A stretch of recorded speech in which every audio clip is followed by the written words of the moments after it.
So guys, when you have an open position, it could be in equity, it could be in futures. Remember to hedge your portfolio. So, most importantly, if you have an open position in futures, like let's say you've bought a lot of Kotak Mahindra Bank, you have to hedge it. And particularly when there is volatility is about to increase in the market, then you definitely have to hedge your positions, right?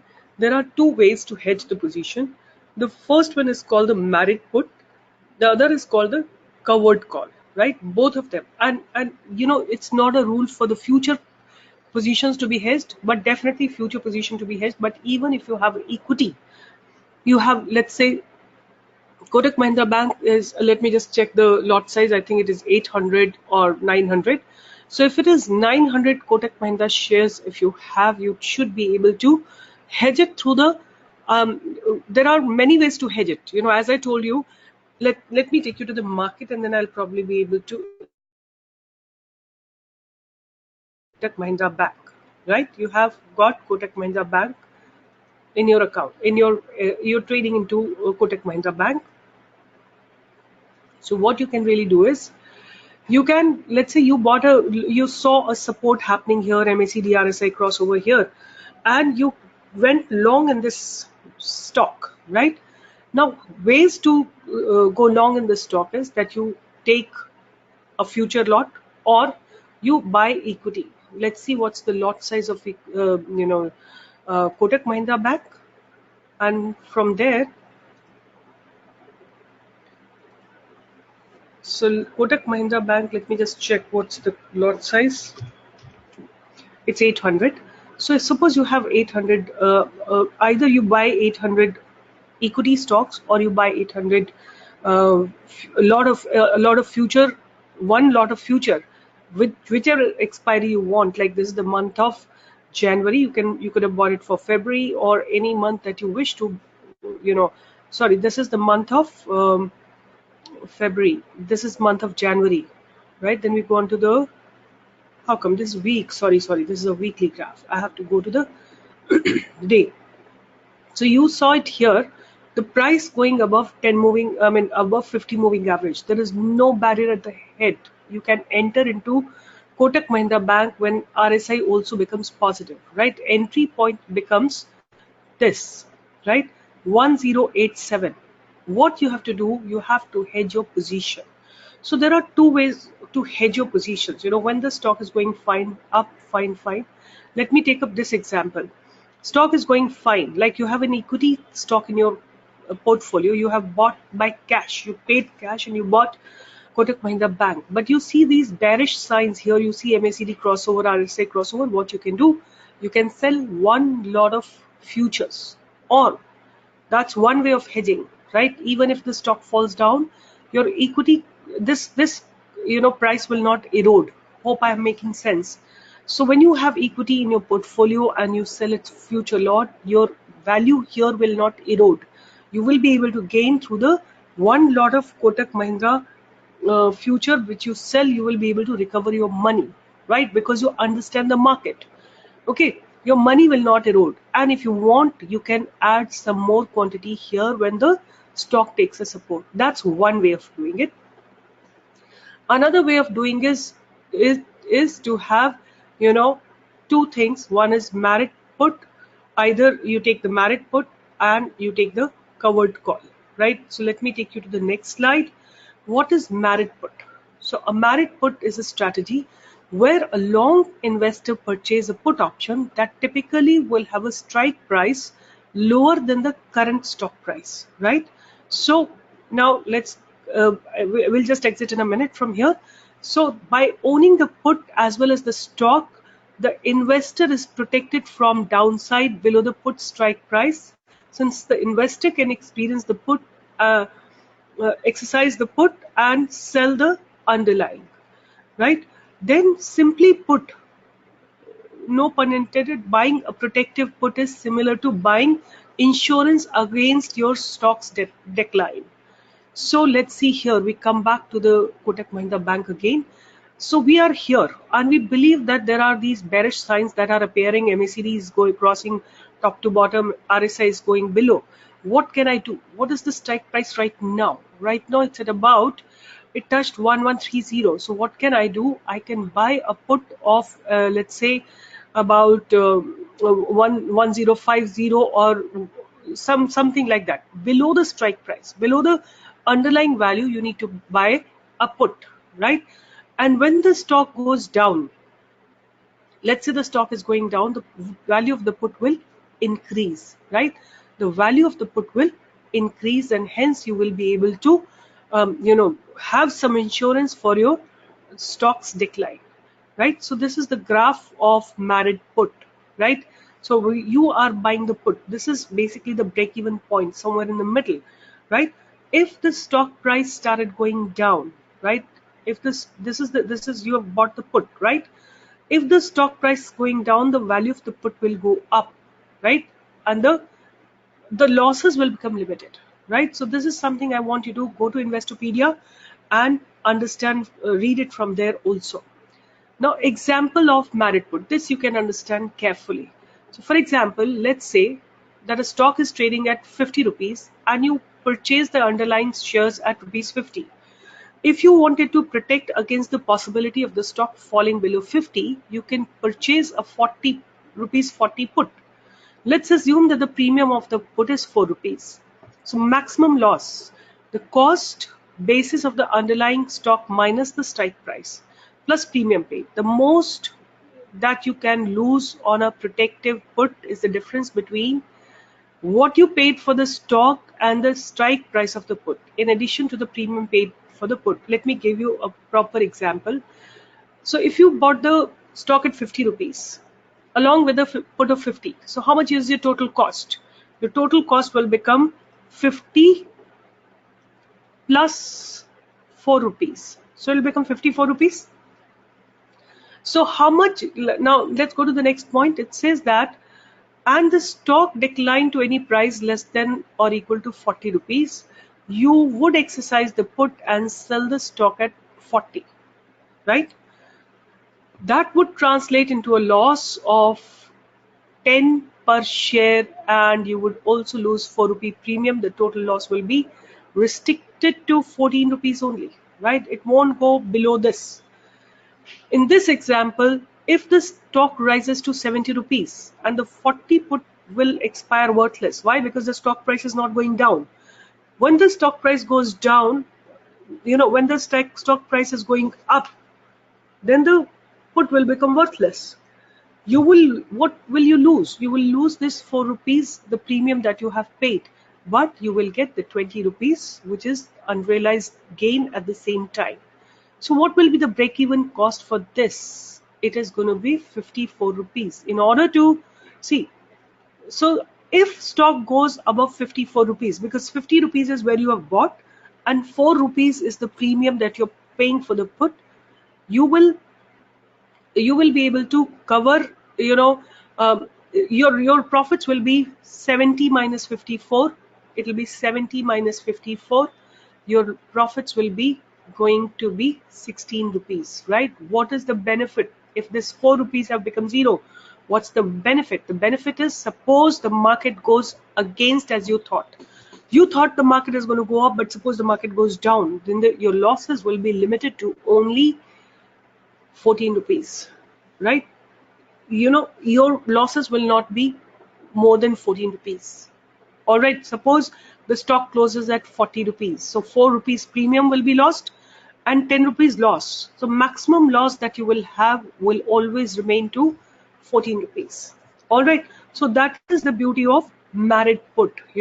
I'm going to show you in a minute a few examples of merit put. Okay, so let me just clear it up and then we go to the next example. Hope I'm making sense. This is hedging. Money management is a big part of stock market. So if you protect your capital, then only you will be able to trade later on. So what is now the next way to protect hedge your portfolio is to is basically covered call. What is a covered call? Covered call is an option strategy whereby an investor holds a long position in an asset and writes. Writes means sell. What do? You sell.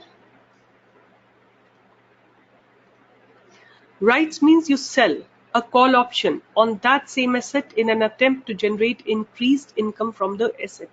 Many people, many people I know, this is also called bread and butter strategy. People earn their bread and butter, like they invest certain amount of money in the market, but knowing the stock, they hedge their positions by covered call, and it gets them extra income. So what happens, in certain months the stock may not move a lot, right? There may be no movement. So what people do, they sell a call, right? This is often employed when an investor has a short-term neutral view. Means you don't believe that the market is going to go up or down on the asset, and for this reason holds the asset long with and simultaneously has a short position via the option to generate income from the option premium. Suppose, let me take up an example.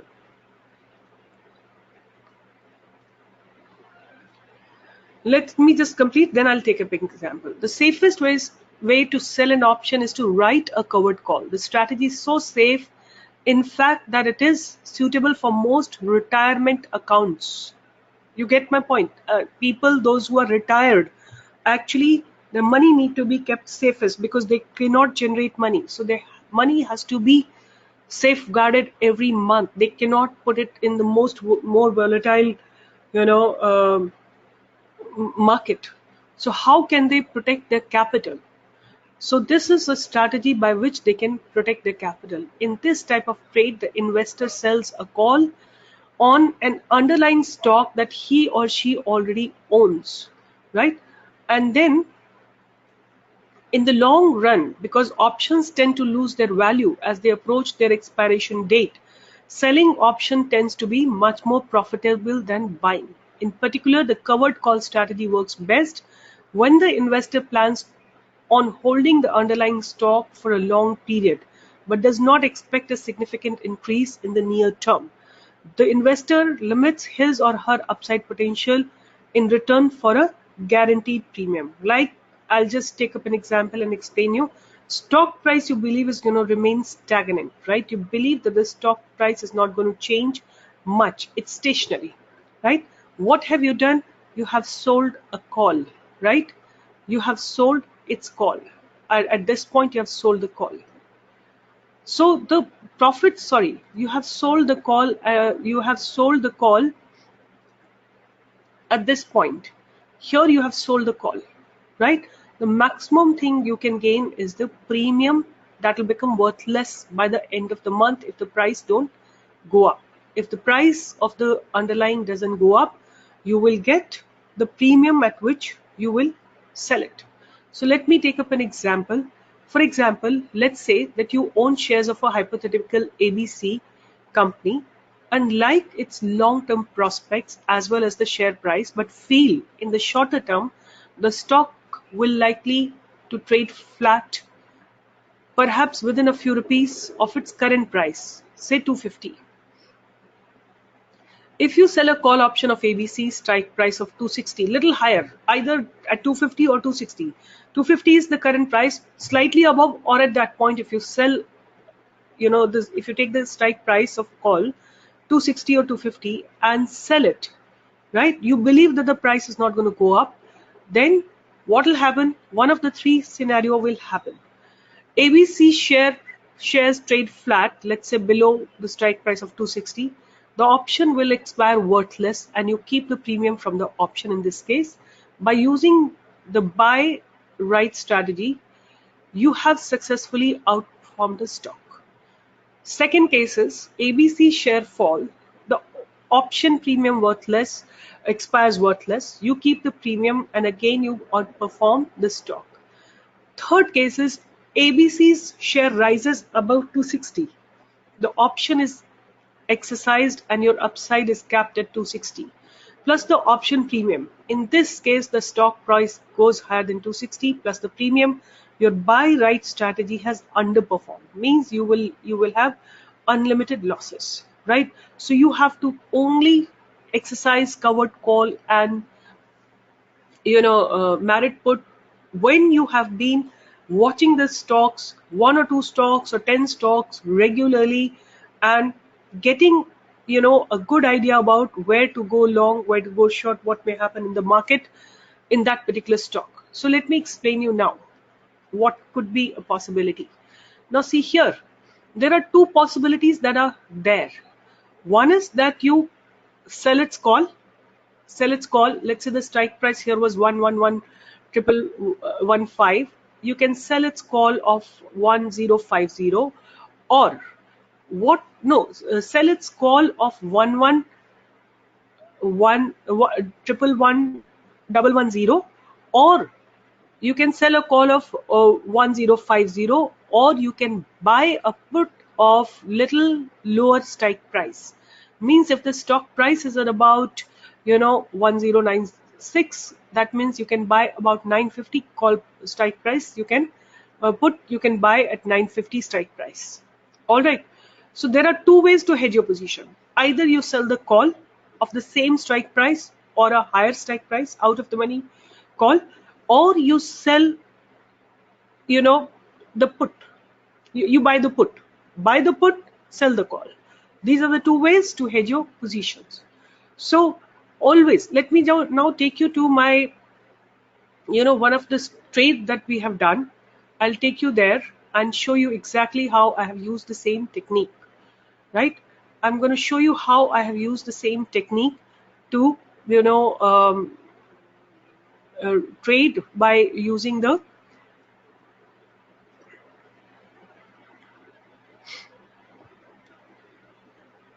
So see here, let me show you from the beginning. This is when I entered into Kotak Mahindra future, right? I'm fine, as long as there's no turbulence in the market. Then I'm going to tell you this technique in a minute. The same Kotak Mahindra bank, but now I've reached to an 84,000, and I believe market is becoming weak, so I've bought its put, right? Where is the strike price right now? The price is at 1275. I have bought 1200 put, right? Similarly, I have Tech Mahindra futures, and I have bought it 620 put. Then further, let me take you the same portfolio. I want to show how and where I exited. The same, see here, the put is basically giving me an insurance. It's not a huge quantity, but yet my portfolio is protected. Tech Mahindra and Tech Mahindra 620 put, right? Tech Mahindra is going, put is going down, but I'm not bothered about this small losses because this is my protection. And finally, I could exit at a good profit. So money management is a very, very important part of trading, right? If you can manage your money, you can create good amount of profits. So see here, this is my trade that I've been doing all throughout this AIA engineering and solar industries. I've done with you guys, I've done the analysis with you guys, and I have traded in, I've bought them. Okay, so what I'm trying to tell you here, please, your capital need to be protected under any circumstances. Please, play safe all the time. Play safe all the time so that you can maximize your gains and minimize your losses. All right. So this is what all about. I wanted to share with you people all about hedging your portfolio, which is again very, very important, and I have shown you an example. Small losses, big profits. So with this, let me close this particular video, but hope I'm making sense. In case you have a problem understanding the concept of hedging, read on Investopedia a lot, and then you can also discuss it with me. Even you can go to the Zerodha Varsity and find out the various methods to hedge your portfolio.